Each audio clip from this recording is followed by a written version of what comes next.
For my presentation, I interviewed Eric Worms. He is the head chef at Mason Mash. He is also the head chef at the other restaurants the group owns.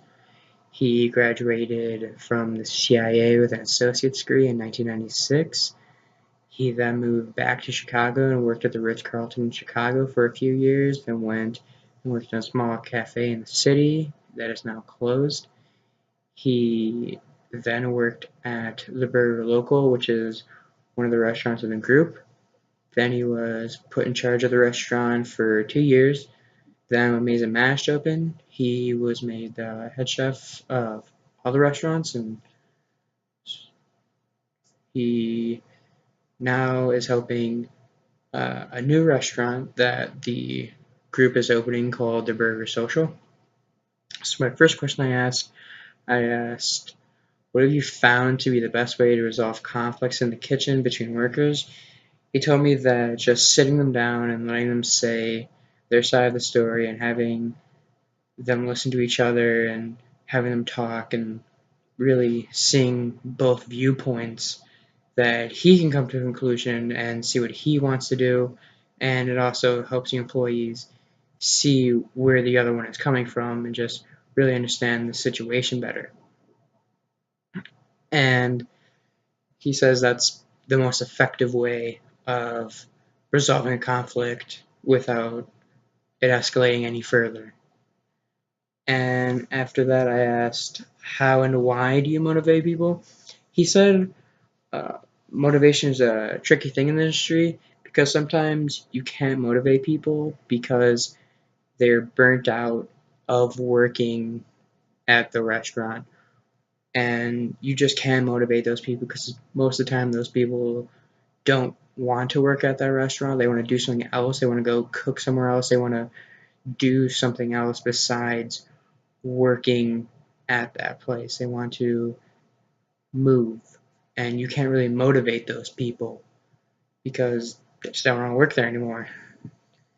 And then the way he does motivate people is he keeps a very lenient, joking atmosphere in the kitchen and stuff like that. But at the end of the night, he'll have a team meeting and he will talk to you. He'll talk to us in a group and say, this is what you did right, this is what you did wrong, and he tells you how you can improve, and then you tell him how you think you can improve, and that's just what he does at the end of the night, right before we all go home. I think it's a very, very, very nice tool because it really helps people focus in on what they think they did wrong and what he sees that you did wrong, and I just think it's a very good tool to use.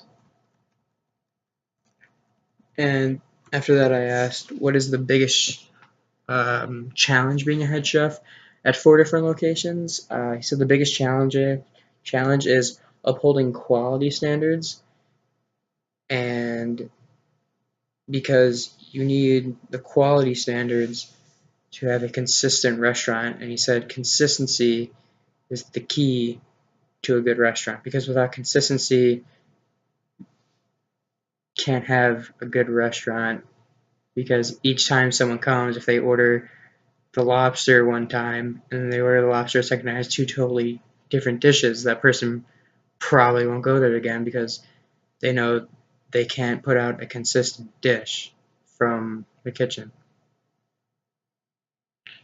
And then I asked, what are the most important parts of managing you? He said the atmosphere of the kitchen is a huge part of managing, because if you don't have a good atmosphere, then your employees won't want to work for you, and they're not going to put out good food, and their food won't be consistent. So atmosphere and food quality are the most important parts, is what he said. He said you must strive to not be perfect, but the best fuck